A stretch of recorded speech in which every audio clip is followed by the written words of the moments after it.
We have with us a very special guest, Mr. Subrata Sinha, who is the Chief Information Security Officer of NXP Semiconductors, a leading multinational semiconductor solutions company with presence in 30 plus countries. So NXP provides purpose-built semiconductor solutions in automotive, telecommunications, smart homes, mobile, industrial, and smart city segments. I really meant the company has presence in 30 plus companies and not necessarily countries, but its products are probably in multiple countries. So Subrata is actually based in India, and he leads a team across USA, Europe, India, and Malaysia.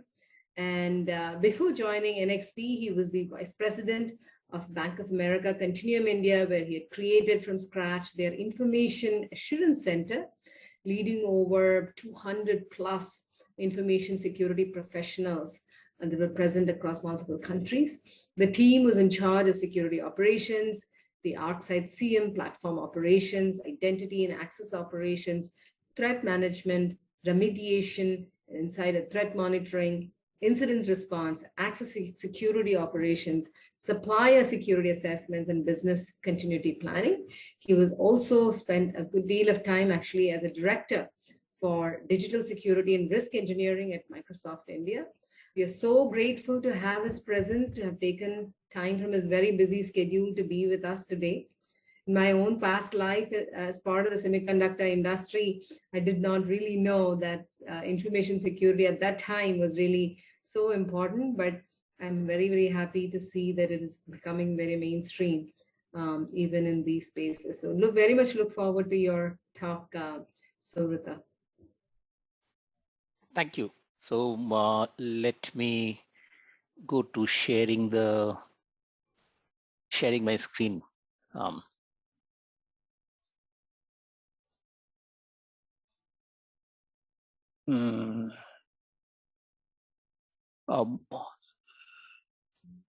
Video settings, share screen. Okay, perfect.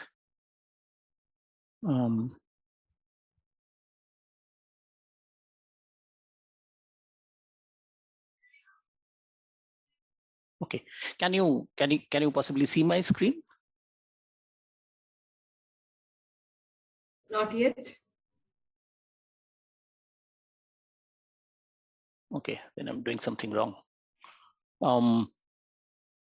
Okay, so I'm not that proficient in screen sharing in Zoom. So I have enabled screen sharing. So now in the settings, so what do I do next to share my screen?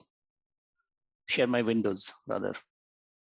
You should just click on the panel that you want to share, perhaps once you've. Okay. Then it would show up automatically. You might see a number of potential choices on what you want to share after you press the share screen. Just click on the screen that you actually have your presentation on. So within the Zoom setting, I have participants Q&A, chat, share screen. Yeah, perfect. Right. Yes. Yeah. I hope you can see my screen now. Yes. You can just put it on presentation mode. Thank you. So, and thank you everyone for this opportunity. Thank you to Amrita University. And I would today like to talk about a somewhat interesting topic. I mean, I've been seeing the sessions over the past couple of days, and I have been very, very impressed by the sheer quality of the speakers and the content. And it really raises the bar for everyone who is listening to it, as well as all of us who are speaking here. Just a quick backdrop on myself. So it's not so much about my background, but my leadership views on cybersecurity. And I'm sharing this because it has a relevance to the topic that I want to talk about, which is that what skills do you really need to succeed in cyber defense? And I'm focusing on operational security and the defensive security part of it, but of course, I mean, a lot of it is equally relevant if you are into professions which are around offensive security. So, and what I will share today is, again, largely influenced by my experiences, some of my successes, and they're deeply influenced by all my failures. And cybersecurity doesn't make a lot of news, but I have failed in probably as many places that I have succeeded. So a lot of that is reflected here.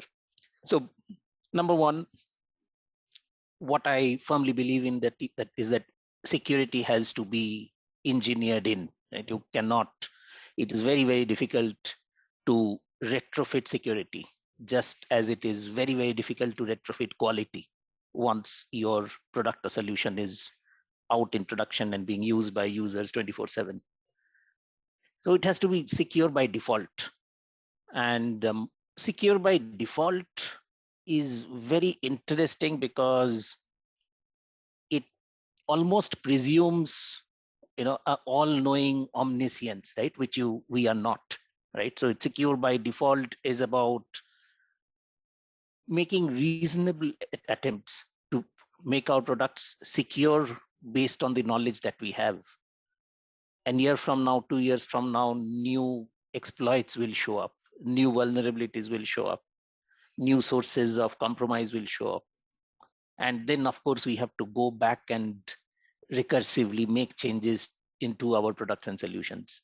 And that is where, again, it comes back to engineering for security, because if our solutions are not designed to be flexible enough so that we can make changes to it as it moves along, then it's going to be doubly difficult.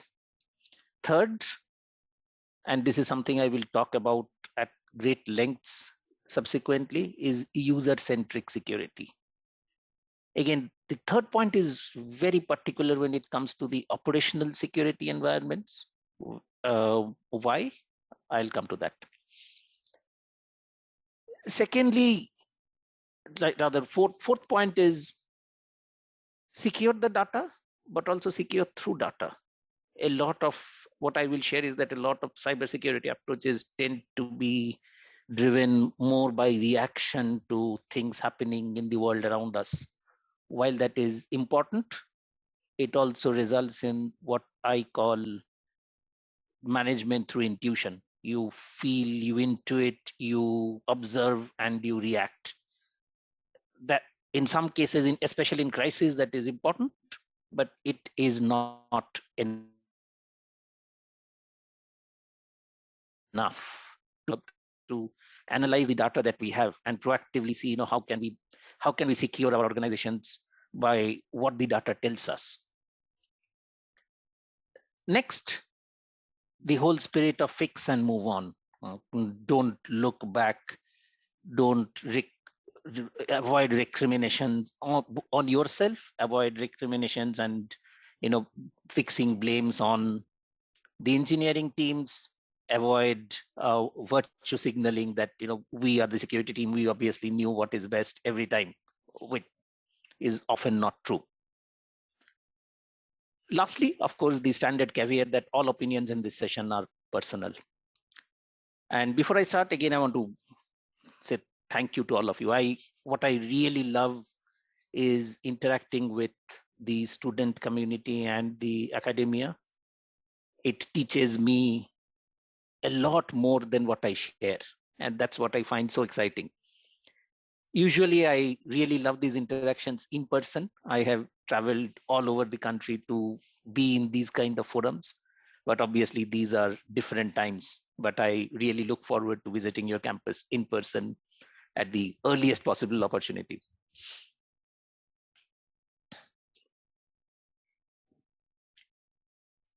There's an interesting point of view that I want to start this whole conversation with. And it's maybe a nonconformist point of view.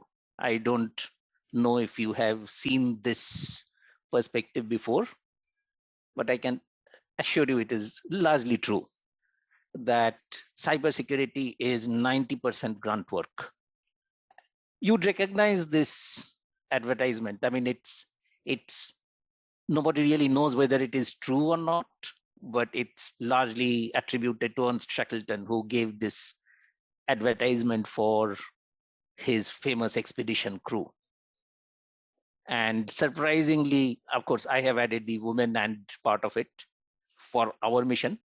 But surprisingly, Ernest Shackleton got a lot of people who wanted to be in his expedition in spite of this exceptional pitch, right, of amazing working conditions. And to me, it is largely true about cybersecurity that there is this, the life as a cybersecurity professional is often beneath the beneath the limelight. It's not visible at all times, but and it is a lot of grunt work and occasional successes. Sometimes we have successes that we cannot talk about in public forums. However, whenever we fail, you can be sure they will show up in public forums. If we fail really badly, it will show up in our organization's 10K filings and stock exchange disclosures. So it's an interesting life, but it is a very, very rewarding life. Only thing that has probably changed is that mercifully because of the sheer laws of demand and supply, the small wages part is not true anymore. uh, the rewards of cybersecurity career are pretty substantial. But what is the message here?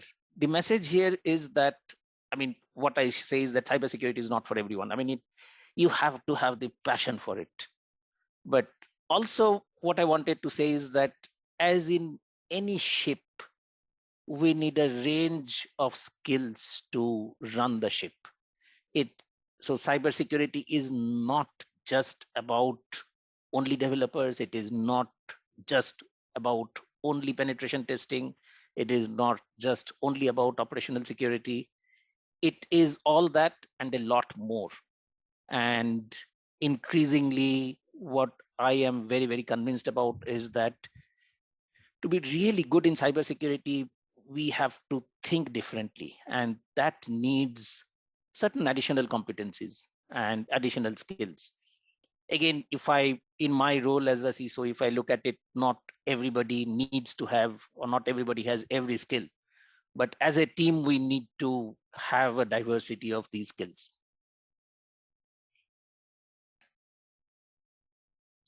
This is my favorite, Gartner's 2021 skills roadmap.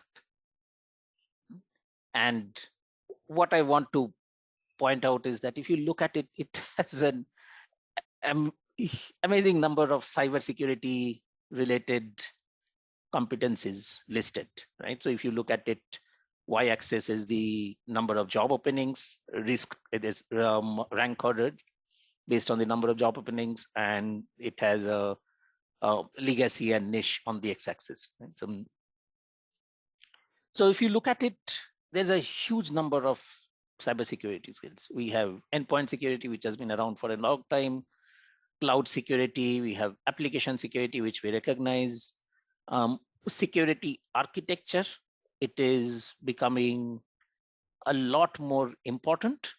I would say that it is finally getting the recognition that it deserves. It was always important. It is now getting the recognition it deserves. Security engineering. Again, it was always important. Now it is getting the recognition it deserves. It is being recognized that you actually have to engineer for security, what exactly I was talking about. And you do not get optimum security just by spending money to buy a few tools. You do not get optimum security by just configuring a few tools and having a few people to have look at it. I mean, it needs hard engineering of your applications in your code to make sure they all works in an optimum way from a security point of view. But is that all? Right? I mean, if you know these skills, Is that enough? And unfortunately, no. And what I want to point out, and you will immediately realize that these are not mutually exclusive skills. I mean, it makes for a nice graph, but they are not mutually exclusive skills. So for example, you can't really distinguish between application security and cloud security when almost most of our workloads are now cloud native, right?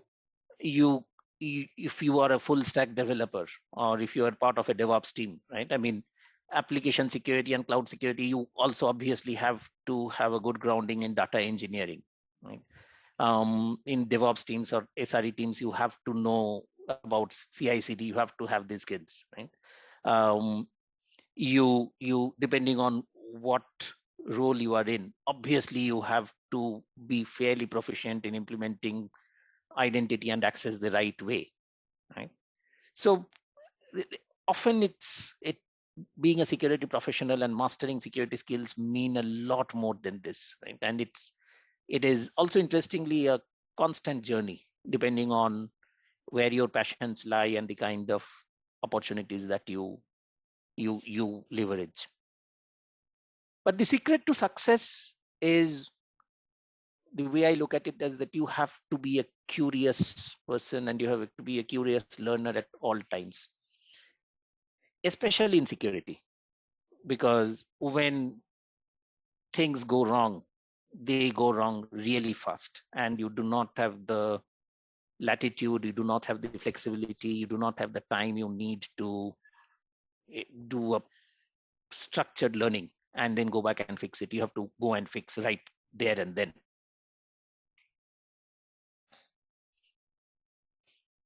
And to that point, here is a quick summary of my own experience from our most recent superstar event, the Log4J Response, right? I'm sure, at least in this forum, everybody is aware of Log4j and what the vulnerability is all about. So I'll not get into that.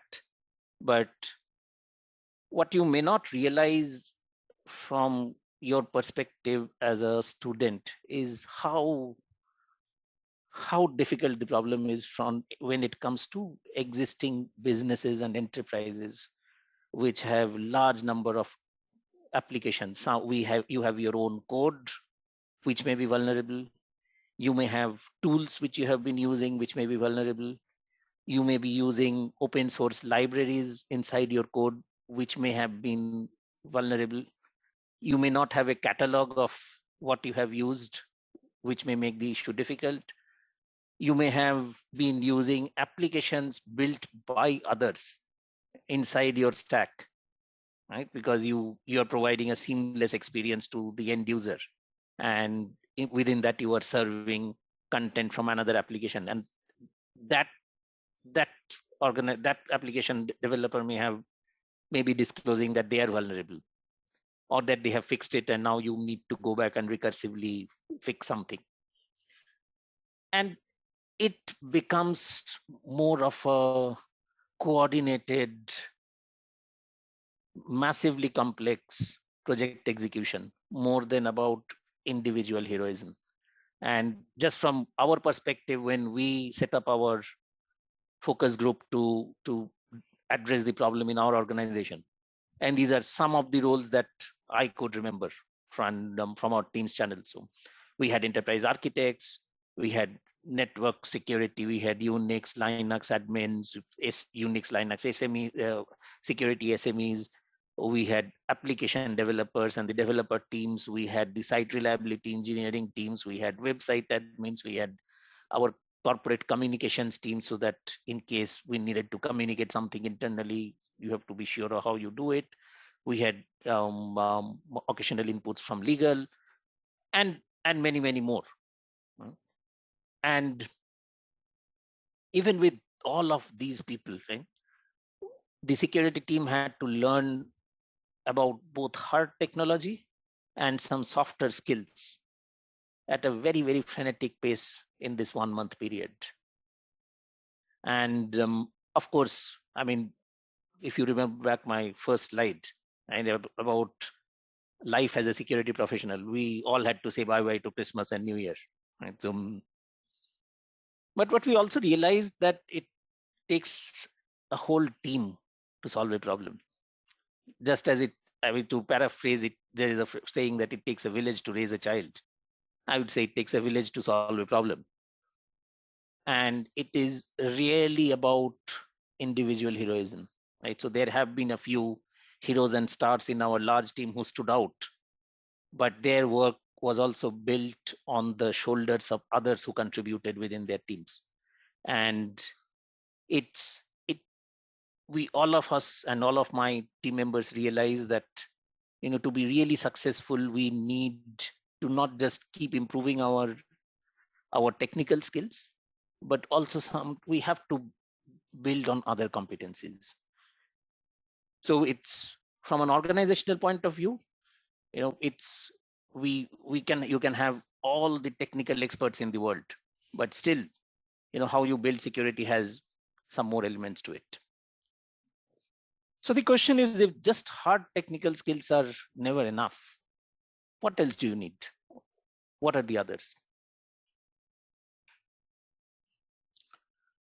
So here is where it gets interesting, and I'd be more than happy to answer questions after my material. It's not a very long presentation, but I really want to emphasize this because all of you are exactly at the right stage of your life where you want to think about, where you have the opportunity to think about life and professional development differently. And I also sends me back to, saying what Steve Jobs used to believe, that to be a great designer, great product designer, great engineer, you also have to have an awareness and an understanding about art and literature. Right?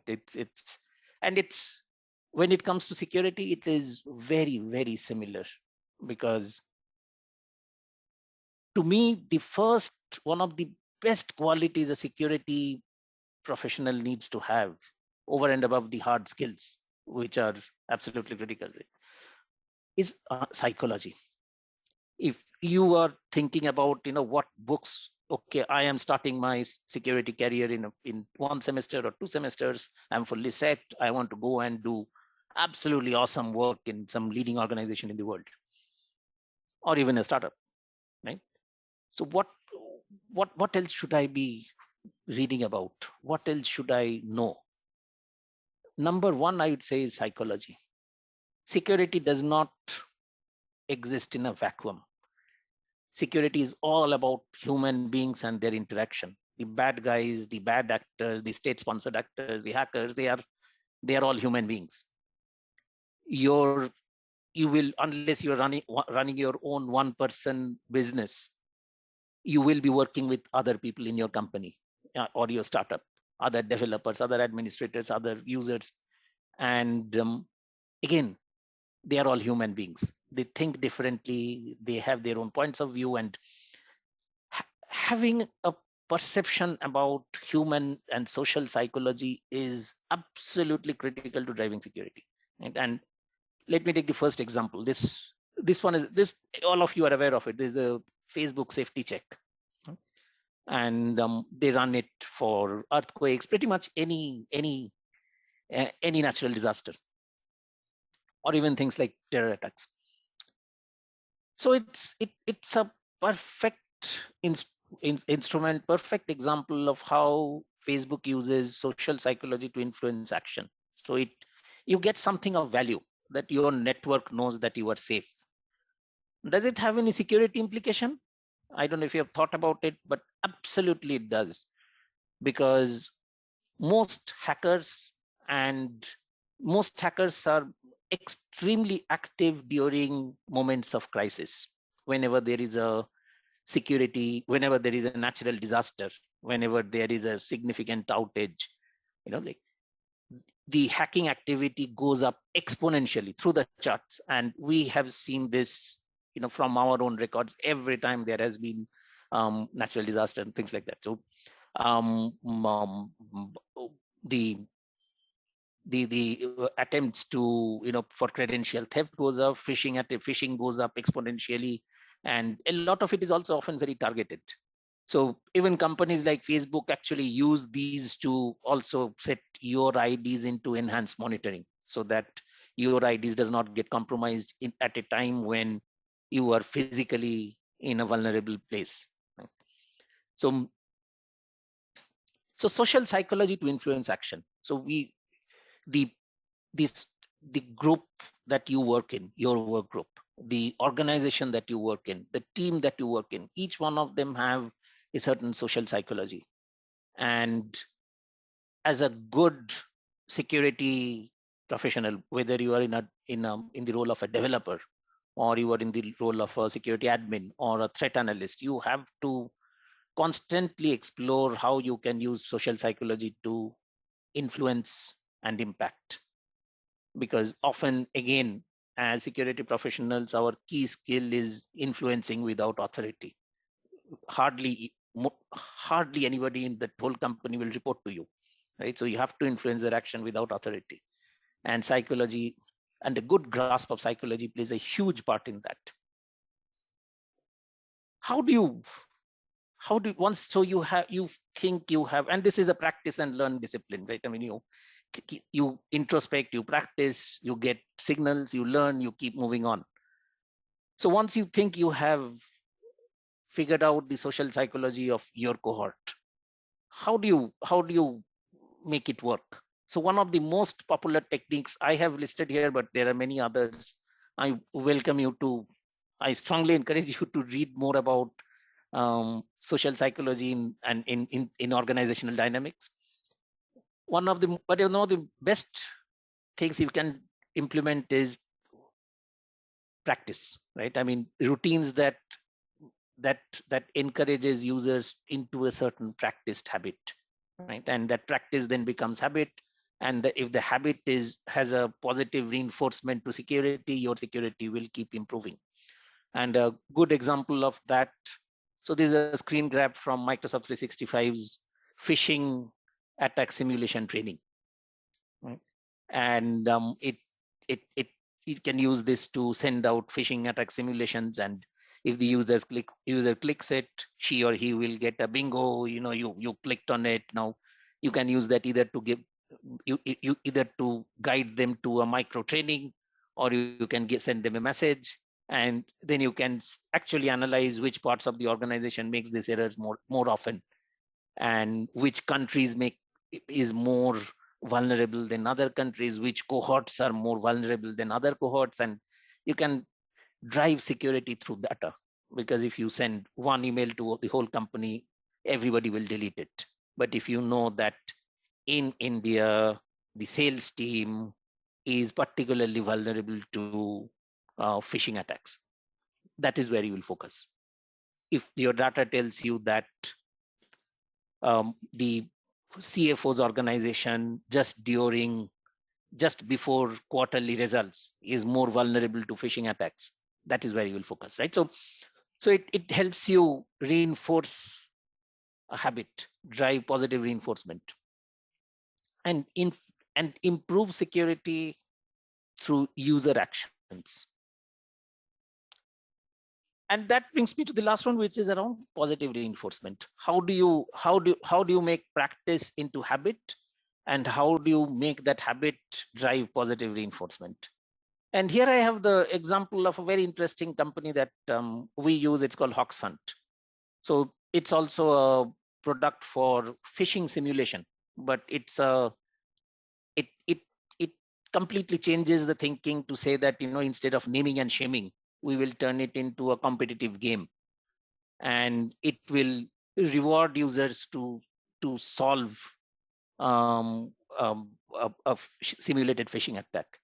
And the way they are differentiated is that if you solve a less difficult one, next time you'll get a more difficult one. If you solve the more difficult one, you get an even more difficult one, and you get points. And there are leaderboards, and in our company we actually have people competing. We have people grumbling that, oh, his challenge was easier than my challenge. and the awareness about phishing has gone up exponentially.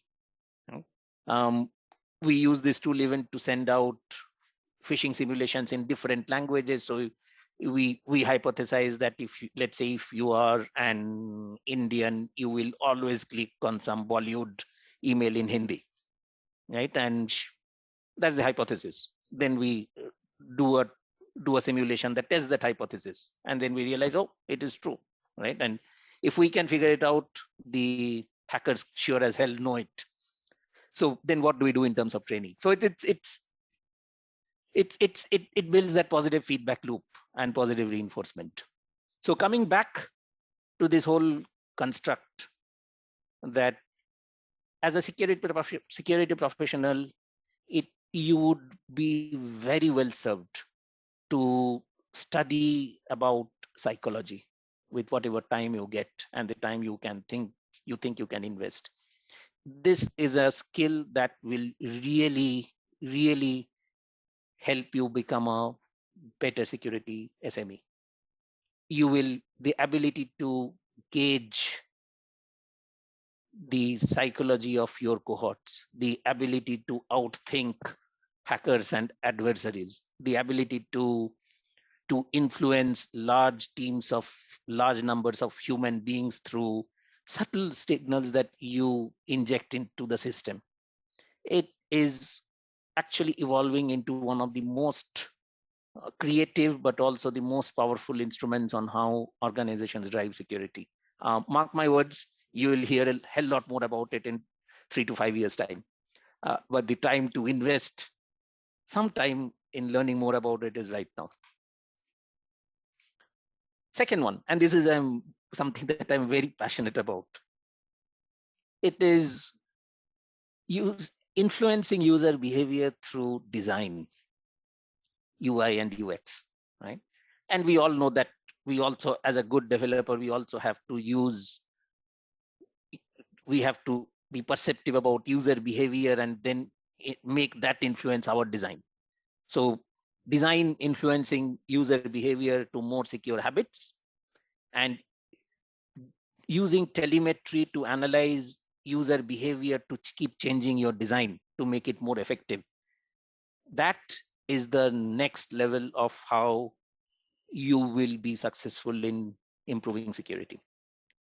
And I have a couple of examples here in screenshot. You can see it. These are nothing but instruments to influence user behavior. So you make the user stop for a moment, think about something, right? And take a certain action. And that action improves security for the user and for you as an organization. And then you are actually training the user. So user becomes one more trainable instrument within your if you take a broader view of the system, what constitutes a system, and classify users as a class in itself as part of that whole system, you are training the system. You are training a constituency of that system in helping you help drive security. And there are many interesting examples that are coming up, both from independent tools as well as the designs that you develop for your organizations. And not just for end users. If you see the box here, it's a quick screen grab from Microsoft Intelligence, right? So because it's just an application of linting, where as the developers develop, I mean, you give them clues on what are they doing wrong, because if the insecure code has already been ported to production, then the game is already lost. If you are pointing out to the developer as part of a pre-production pipeline, static code analysis, then again, I would say you are still late, because anything that fails that test has to recursively go back to the whole cycle again. The best time to influence secure coding is when the developer is coding, right? And as early on as you can. So there are interesting tools that are coming up over there as well. But how does it impact you? I'd say that whenever you move on to your professional life and you design tools, you have an opportunity to think that, yes, considering psychology, what social psychology, what we just talked about, how can I come up with design elements that actually help drive secure behavior? Right? And the second part of it, which is also, I mean, I consider very important, is that driving security behavior also needs to be driven through good looking, well designed tools. And if you just look at some of if you have experience of some of the security tools, you will know that many of the security tools have pretty poor design UX themselves compared to what you find in a good quality IDE, for example, right? Or any good quality tool that you are used to using. And my point of view always has been that why should that be? Why should security and compliance tools have bad looking UX, inefficient workflows, and just cumbersome user experience, right? So again, so back to the conversation that as a security professional, this how you design your UI and UX is going to have a significant role in how effective you are. So if there is a skill number 2 that you want to develop, I would say please focus good quality time on UI UX design. It is not just for UX is not just for UX designers. It is for everybody. And UI UX is for everybody because it is the most visible part of your interaction with the users. And it is the most effective instrument for you to drive user behavior. You get that right, your life will be a hell lot simpler. Again, this is a very, very emerging discipline within the security community. And it will, again, you will see a lot more of it over the next few years, but a good passionate advocacy of and skill on UI and UX is going to give you a definite competitive advantage. Last but not the least, I think I'm running over time, is empathy. It is a classic competency. And I think as we go deeper and deeper and deeper into the technicalities of our profession, I feel there is often we start losing out on a lot of the softer aspects, especially empathy. Again, there is a whole lot of research on empathy and its role in organizational behavior. I strongly urge you to just do some research around that, study something. But as a security professional, it is probably one of, I personally feel, again, influenced by all my failures, I would say, that empathy is something that can make a difference between success and failure. Because again, as in most of your critical moments, you will have to rely on other people. Just the tool is not going to do the job. And the more empathy you have, the more empathy you demonstrate, the more trust that builds, and the more effective you will be. Even when it comes to hard security tasks, it makes a difference.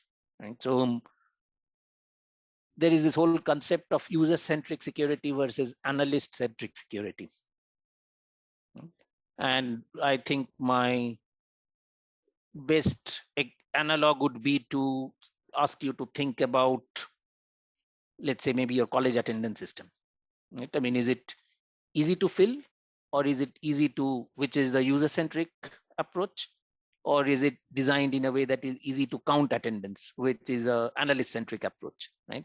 You can design any system to be skewed one way or the other way, or with a bit of compromise in balance. And a lot of how effective you will be depends on how you get this balance right. And you will not get this balance right unless you have empathy. You can put yourself in the shoes of Jane Doe user.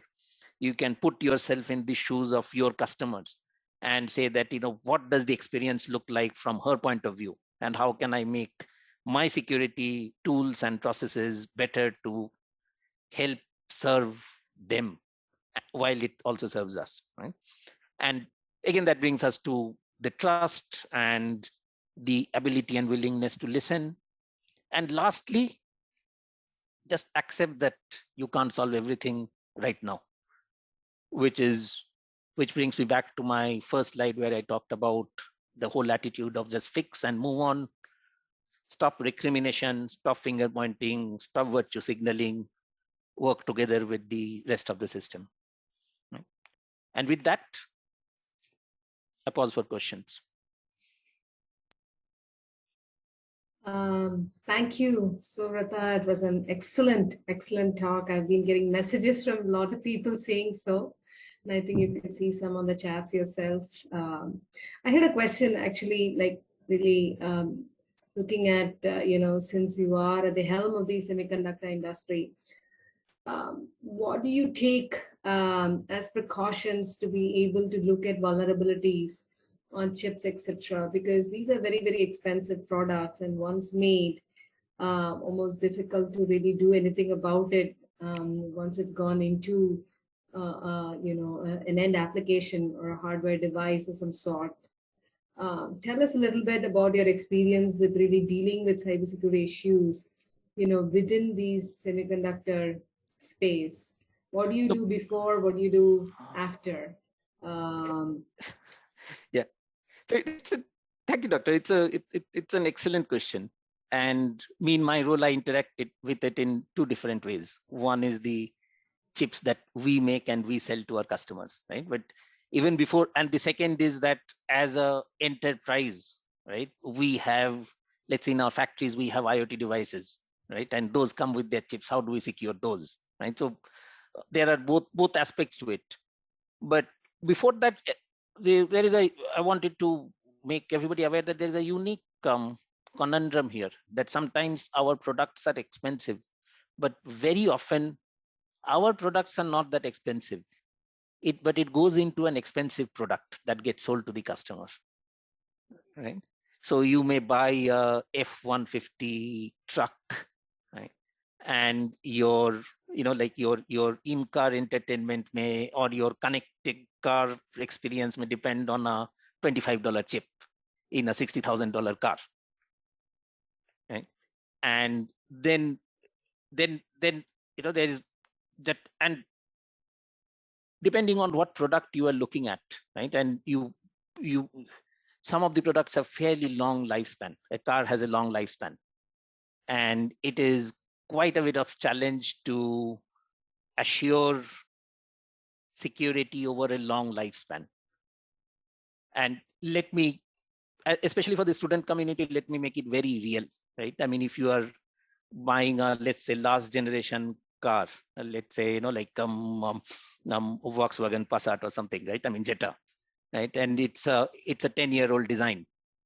When it was designed, the cutting edge system on which many of the testing would have been done would have been Windows 7 and Red Hat version Stegosaurus, right? And all of those are gone, right? Everything has moved on. But now if there is a product security issue that comes up, the only way to test it is on the same build, which is a Windows 7 system, right? Or an old Red Hat system. And that means that we actually have to manage and maintain very old configuration sets in, just in case something comes up over a long product life cycle. And obviously every Windows 7 system is vulnerable. So we have to think up and cook up interesting architectures on how we maintain these, secure these labs in which legacy systems are hosted, for the rare eventuality that if something comes up, how do we go back and fix it?